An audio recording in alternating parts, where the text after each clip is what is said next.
इत्फल एक बात बता दीजिए। श्रीमती प्रियंका गांधी वाडा।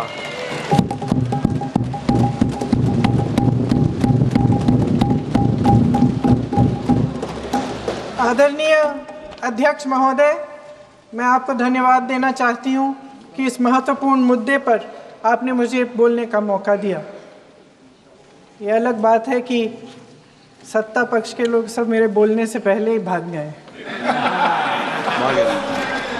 आइए आइए, आपको देख के मैं खुश थी कि आप वापस आ गए। सबसे पहले मैं उन सैनिकों, उन जवानों, उन अफसरों को नमन करना चाहती हूँ जो हमारे देश के रेगिस्तानों में, हमारे देश के घने जंगलों में, बर्फीले पहाड़ियों पे हमारी देश की रक्षा करते हैं, जो हर पल देश के लिए अपनी जान देने के लिए तैयार रहते हैं। 1948 से लेकर अब तक, जब से पाकिस्तानी रेडर्स ने कश्मीर पे हमला किया, तब से लेकर अब तक हमारी देश की अखंडता की रक्षा करने में उनका बड़ा योगदान है।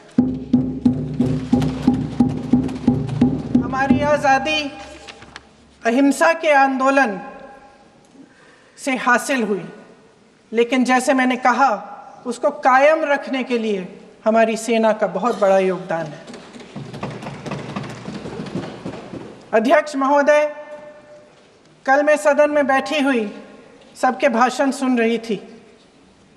आदरणीय रक्षा मंत्री महोदय ने बोला, सत्ता पक्ष के कई मंत्रियों ने बोला। 1 घंटे का रक्षा मंत्री जी का लंबा भाषण था। सुनते सुनते एक बात मुझे बहुत खटक रही थी। उसके बाद जब दूसरे भाषण भी सुने आपके सत्ता पक्ष के, तब भी ये बात बार बार मेरे मन में आ रही थी कि सारी बातें कर ली, ऑपरेशन सिंदूर की बात कर ली, आतंकवाद की बात कर ली, देश की रक्षा की बात कर ली, इतिहास का पाठ भी पढ़ा दिया,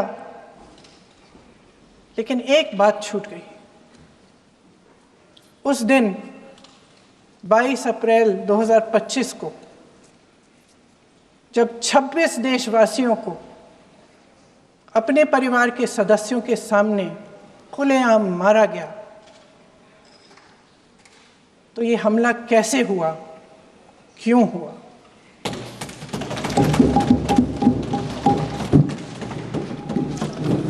अध्यक्ष महोदय, ये लोग बैसारन वैली में, पहलगाम के पास कश्मीर में क्या कर रहे थे? आजकल पब्लिसिटी का दौर है, प्रचार का ज़माना है। कुछ समय से हमारी सरकार ये प्रचार कर रही थी कि कश्मीर में आतंकवाद ख़त्म हो गया है, कि कश्मीर में शांति है, अमन चैन है। प्रधानमंत्री जी ने खूब भाषण दिए, देशवासियों को कहा कि चलिए कश्मीर चलिए, सैर करिए। कई बार मैंने ये भी देखा मीडिया पर, टीवी पर, कि कश्मीर जाइए, ज़मीन खरीदिए, अब वहाँ अमन चैन है, शांति का वातावरण है। इसी बीच शुभम द्विवेदी, एक कानपुर के नौजवान, और उनके पूरे परिवार ने तय किया कि वो कश्मीर जाएंगे। शुभम द्विवेदी की 6 महीने पहले शादी हुई थी। उसकी पत्नी ने कहा कि उनके बीच एक ऐसा रिश्ता था, प्रेम और दोस्ती का ऐसा रिश्ता था कि वो एक दूसरे को बच्चों की तरह हंसाते थे। सोशल मीडिया पर एक वीडियो भी जारी है जिसमें पूरा परिवार एक साथ बैठा हुआ ताश खेल रहा है और ऐसे हंस रहे हैं, ऐसे हंस रहे हैं कि उस वीडियो को देख के किसी का भी दिल टूट जाए कि इस परिवार को इस तरह से उजड़ने क्यों दिया हमने। 22 अप्रैल 2025 को बैसारन वैली में मौसम का मिजाज अच्छा था। जैसे हर रोज़ लगातार 1000 से 1500 लोग वहाँ पहुँचते थे, उसी तरह से उस दिन भी तमाम पर्यटक वहाँ पहुँचे। वहाँ का रास्ता आसान नहीं है अध्यक्ष महोदय जी, जंगल से जाना पड़ता है, पहाड़ों के बीच जाना पड़ता है, घोड़े से जाना पड़ता है। ये परिवार वहाँ पहुँचे, मौसम सुहाना था, उनके बच्चे ट्रैम्पोलिन पे खेल रहे थे, कोई जिपलाइन कर रहा था, कोई चाय पी रहा था, तो कोई कश्मीर की सुंदर वादियों की ठंडी हवा का मज़ा ले रहा था। शुभम अपनी पत्नी के साथ एक स्टॉल पे खड़े थे। तभी अचानक 4 आतंकवादी जंगल में से निकलते हैं और शुभम को वहीं अपनी पत्नी के सामने मार डालते हैं। उसके बाद वे वहाँ से पूरे वैली में 1 घंटे के लिए लोगों को चुन चुन कर मारते हैं। किसी के पति को अपनी पत्नी के आंखों के सामने, किसी के पिता को अपने बेटे के सामने, चुन चुन कर 26 लोगों को मार डालते हैं। शुभम की पत्नी घबराकर वहां से भागने की कोशिश करती है, अपनी जान बचाने के लिए जंगल की तरफ दौड़ती है। वहां पता चलता है कि तमाम लोग जंगल की तरफ दौड़े हैं और अपनी जान बचाने की कोशिश कर रहे हैं। कोई अपने बेटे का हाथ पकड़ के पहाड़ों पर घसीटता हुआ जा रहा है, कोई कश्मीरी घोड़े वालों और गाइडों की मदद लेते हुए चले जा रहा है। कोई रास्ता नहीं है, कोई तरीका नहीं है, लेकिन किसी न किसी तरह से शुभम की पत्नी के शब्दों में किसी ऐसी शक्ति ने हमको बचा कर रखा कि हमें किसी न किसी तरह से हम अकेले नीचे पहुंचे। और मैं उनके लफ्ज पढ़ना चाहती हूं,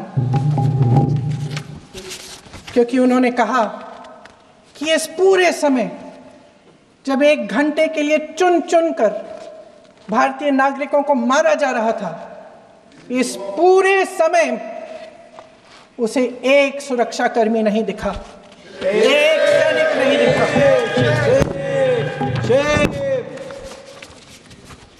शुभम की पत्नी ने कहा, कोट, मैंने अपनी दुनिया को खत्म होते हुए देखा, अपनी आंखों के सामने एक सिक्योरिटी गार्ड नहीं था।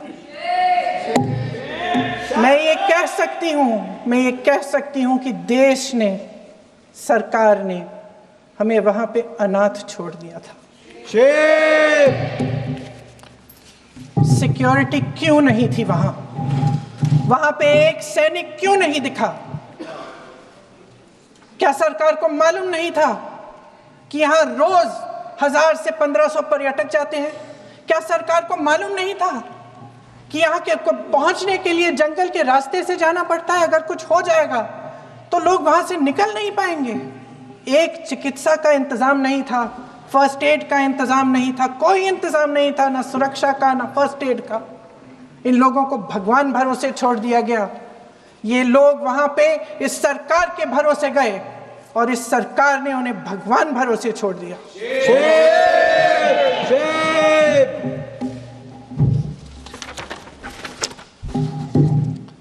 मैं पूछना चाहती हूं, ये किसकी जिम्मेदारी थी? इस देश के नागरिकों की सुरक्षा की जिम्मेदारी किसकी है? क्या इस देश के प्रधानमंत्री की नहीं है? क्या इस देश के गृह मंत्री की नहीं है? क्या इस देश के रक्षा मंत्री की नहीं है? क्या एनएसए की नहीं है? अध्यक्ष महोदय, पहलगाम हमले से सिर्फ 2 हफ्ते पहले हमारे गृह मंत्री महोदय जी कश्मीर गए थे। किस लिए गए थे? जो सुरक्षा की व्यवस्था है इसको देखने के लिए गए थे, इसको रिव्यू करने के लिए गए थे। और उन्होंने वहां कहा कि आतंकवाद पर विजय प्राप्त हुई है। ये 2 हफ्ते पहले है। 3 महीने बाद JNK के गवर्नर साहब एक आम इंटरव्यू में ऐसे ही चलते चलते कह देते हैं कि हाँ, बैसारन वैली में बहुत लापरवाही हुई और इसके लिए मैं जिम्मेदारी लेता हूँ। ऐसे ही चलते चलते, और वो बात होती है, ख़त्म भी वहाँ होती है और वहीं ख़त्म हो जाती है।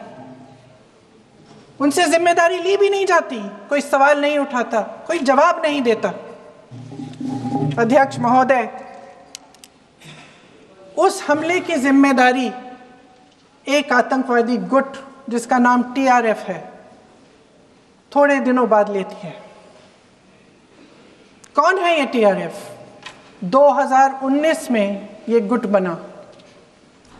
2020 में इसने कश्मीर में आतंकवाद का काम शुरू कर दिया और 2020 अप्रैल 2020 से लेकर 22 अप्रैल 2025 तक इन्होंने 25 आतंकवादी हमले किए। गृह मंत्री महोदय ने जब यूपीए सरकार के समय के आतंकवादी हमले गिने तो लगभग 25 गिनवाए थे अभी अपने भाषण में। इस गुट ने कश्मीर में 25 हमले 2020 और 2025 के अंदर एक पूरी लिस्ट है इन हमलों की।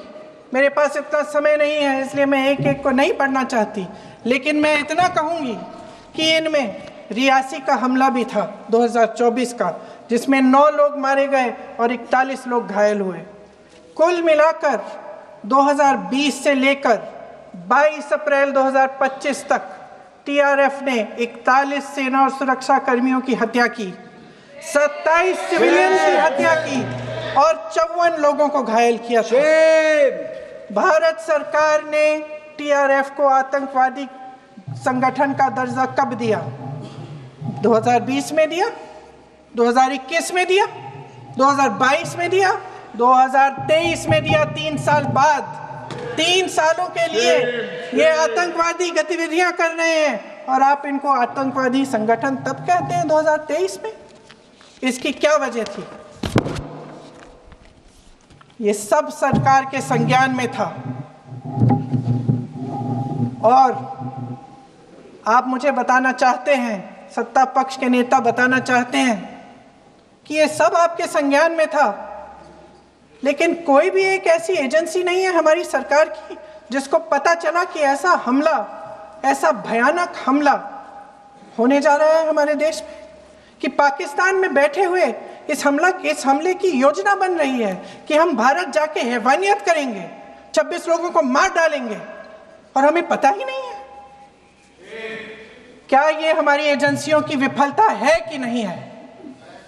ये बहुत बड़ी विफलता है, एक बहुत बड़ी विफलता है।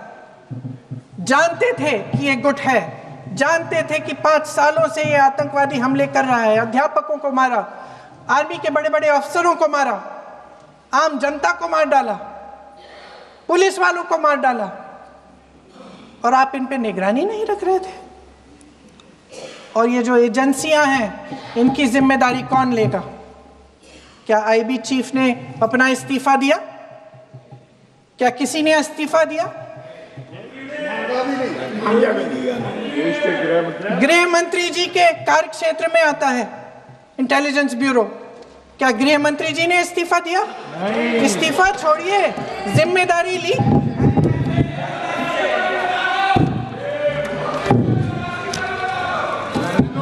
साहब देखिए, इतिहास की बात आप करिए, मैं वर्तमान की बात करना चाहती हूँ। आपको तो एक बहाना चाहिए, आपको तो एक बहाना चाहिए। पूरे परिवार का नाम गिनवा देते हैं। अरे अपनी जिम्मेदारी खुद लीजिए। 11 सालों के लिए तो सत्ता में आप हैं। अभी नेहरू को छोड़ नहीं रहा। कल माननीय गौरव गोगोई जी ने अपने भाषण में पूछा गृह मंत्री जी से, क्या आपकी जिम्मेदारी नहीं थी? मैं देख रही थी। राजनाथ जी, रक्षा मंत्री जी यूं यूं अपना सर हिला रहे थे, कुछ बोले नहीं। अंदर से ये महसूस हुआ होगा कि यहाँ कुछ जिम्मेदारी थी, लेकिन माननीय गृह मंत्री महोदय जी हंस रहे थे, वे हंस रहे थे।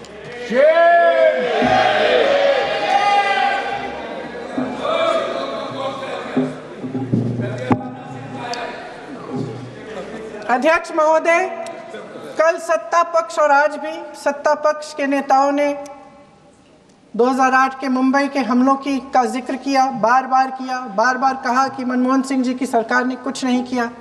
ये तो जानकारी होगी ना कि उसी समय जब वो आतंकवादी हमला चल रहा था तभी उन आतंकवादियों को मार डाला था, एक बचा था और उसको भी फांसी दे दी थी 2012 में। महाराष्ट्र के मुख्यमंत्री ने इस्तीफा दिया। देश के गृह मंत्री ने जिम्मेदारी लेकर इस्तीफा दिया। एक जवाबदेही थी पब्लिक के प्रति, एक जवाबदेही थी इस देश की जनता के प्रति, इस देश की धरती के प्रति।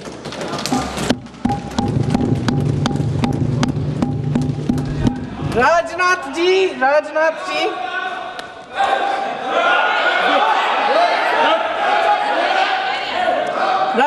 जी तो पुलवामा, उरी और पठानकोट के समय गृह मंत्री रहे थे।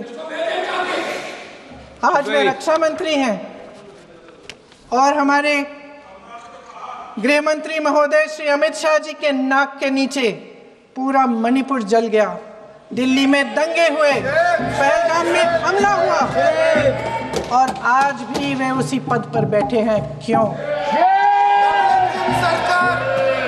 अध्यक्ष महोदय, बमबारी से अखबारों के हेडलाइन बनते हैं, मगर कहानी सुरक्षा में की चूक में भी है।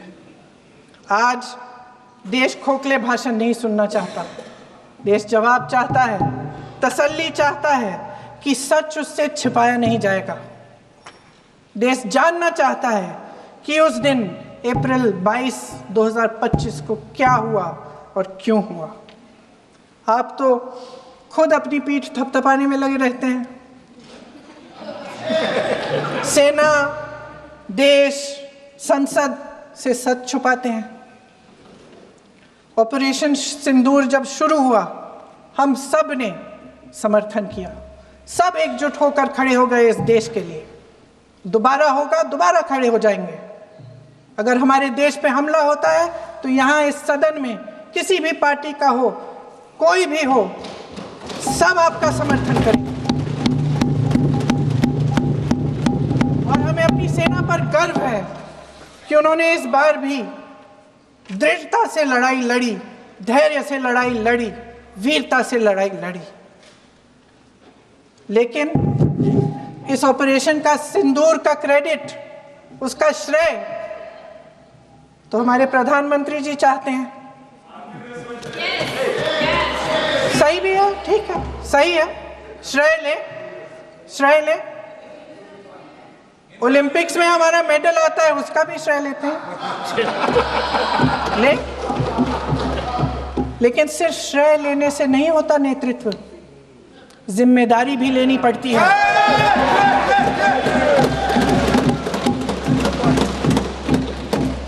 देश के इतिहास में ये पहली बार हुआ,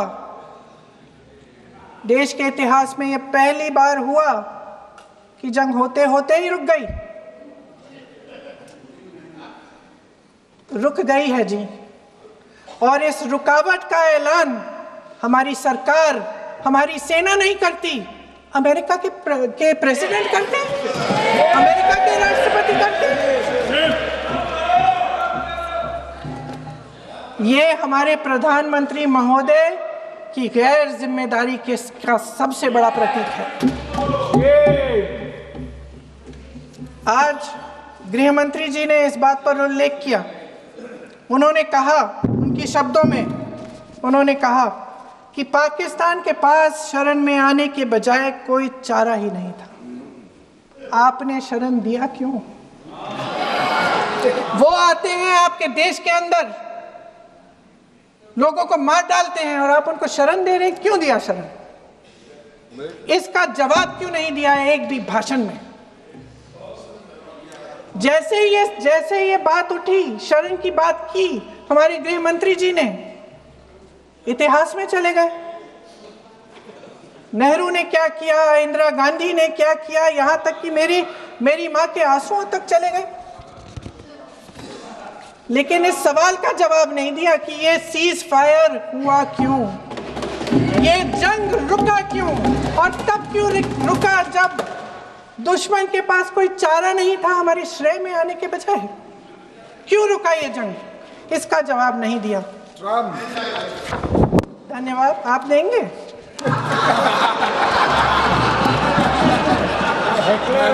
मंत्री देना भाई देना, आपको टाइम मिलेगा तो। टाइम नहीं मिलेगा आपको शायद। वैसे महोदय, मेरी माँ की आंसू की बात किए, मैं इसका जवाब देना चाहती हूँ। मेरी माँ के आंसू तब गिरे जब उनके पति को आतंकवादियों ने शहीद किया, जब वे मात्र 44 साल की थी। और आज अगर मैं इस सदन में खड़ी हूं और उन 26 लोगों की बात कर रही हूं, मैं इसलिए कर रही हूं क्योंकि मैं उनका दर्द जानती हूं, महसूस करती हूं।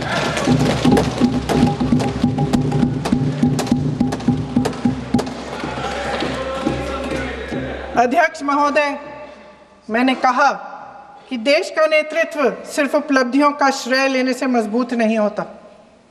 सफलता और विफलता दोनों की जिम्मेदारी लेने से बुलंद होता है। ये सोने का ताज नहीं है, कांटों का ताज है। अध्यक्ष महोदय, जब सरकार झूठी और कायर हो तो वे बहादुर से बहादुर सेना के साहस और पराक्रम को भी कमजोर कर देती है। देश को प्रतिशोध के साथ साथ सबके प्राणों की रक्षा का प्रण चाहिए। सेना की शक्ति के साथ सरकार की सच्चाई भी चाहिए। महान देशभक्त शहीद इंदिरा गांधी जी, जिन्होंने सफल कूटनीति के बल पर अमेरिका के राष्ट्रपति निक्सन का मुकाबला करके पाकिस्तान का विभाजन करवाया, बांग्लादेश बनाया, 1 लाख पाकिस्तानी सैनिकों को आत्मसमर्पण करने पर मजबूर किया, उन्होंने कभी इसका श्रेय लेने की कोशिश नहीं की। ऑपरेशन सिंदूर का मकसद अगर पाकिस्तान को सबक सिखाना था तो शायद ये मकसद अभी अधूरा है, क्योंकि हमारी कूटनीति विफल रही है। इसका प्रमाण यही है कि ऑपरेशन सिंदूर के बाद एक पाकिस्तानी जनरल, जिसके हाथ खून से रंगे थे, अमेरिका के राष्ट्रपति के साथ बैठकर लंच खा रहे थे।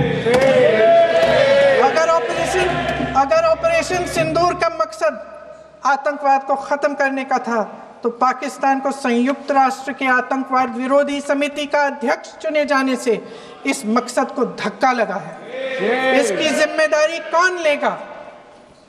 क्या हमारे प्रधानमंत्री लेंगे? क्या उनमें ये हिम्मत है? नहीं है। अगर इस ऑपरेशन के दौरान हमारे जहाजों का नुकसान नहीं हुआ तो सदन में इसे साफ साफ कहने से क्या डर है? क्यों नहीं कहा है?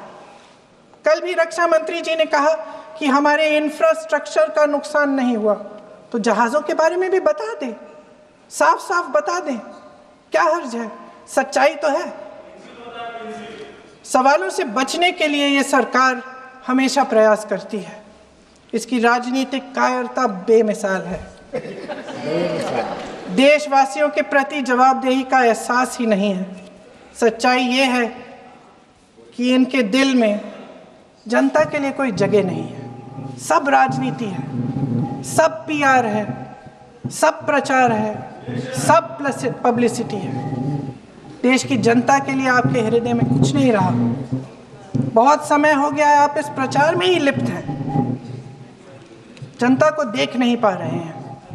जी माननीय, जो पहलगाम में हुआ, खत्म करती हूँ, जो पहलगाम में हुआ उससे हर एक देशवासी के दिल पे चोट पहुंची है। हिमांशी नारवाल की गुहार ने हम सबको शर्मिंदा किया है।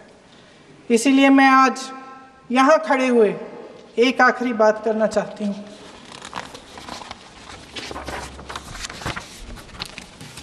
इस सदन में लगभग सभी के पास सुरक्षा है, सुरक्षा की व्यवस्था है। हम जहाँ भी जाते हैं हमारे साथ सुरक्षा कर्मी आते हैं। आपको भी मिल जाएगी, आप मंत्री बन जाएंगे, आपको भी मिल जाएगी। मैं मजाक की बात नहीं कर रही हूँ, थोड़ा सा धैर्य रखिए। उस दिन पहलगाम में 26 परिवार उजड़ गए। 26 लोगों को अपने परिवार के सदस्य के सामने मारा गया। 26 बेटे, पति, पिता गुजर गए। उनमें से 25 भारतीय थे। भारतीय थे।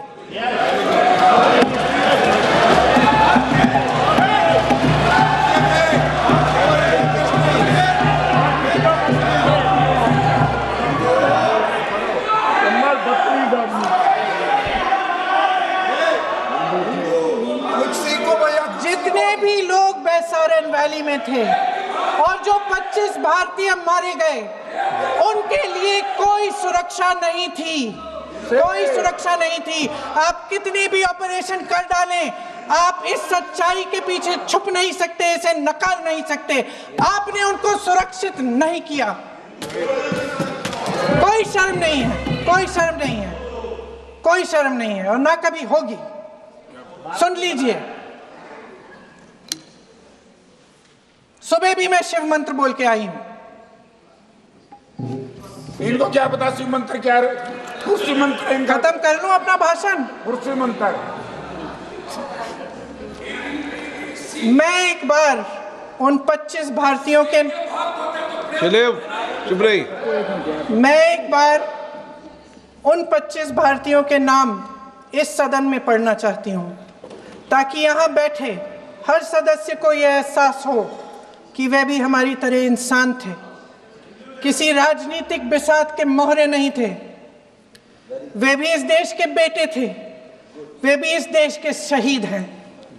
उनके परिजनों के प्रति हम सब की जवाबदेही बनती है। उन्हें सच्चाई जानने का हक है। समीर गुहा भारतीय, बिट्टन अधिकारी, मनीष रंजन, हेमंत सुहास जोशी, विनय नारवाल, सुशील नथनियल, अतुल श्रीकांत मोने, सैयद आदिल हुसैन शाह, नीरज उद्वानी, एन रामचंद्रन, संजय लक्ष्मण लेले, मानिए प्लीज। दिनेश अग्रवाल, दिलीप दिल से, कुमार सतपति, JS चंद्रमौली। अब आप बोलिए, अब आराम से। JS चंद्रमौली, यतीश परमार, S मधुसूदन राव, माननीय सदस्य, नारेबाजी का सदन नहीं है। शैलेश कलाटिया, ये तरीका ठीक नहीं है आपका। मंजुनाथ राव, कौस्तभ गणबोते, शुभम द्विवेदी। जय हिंद।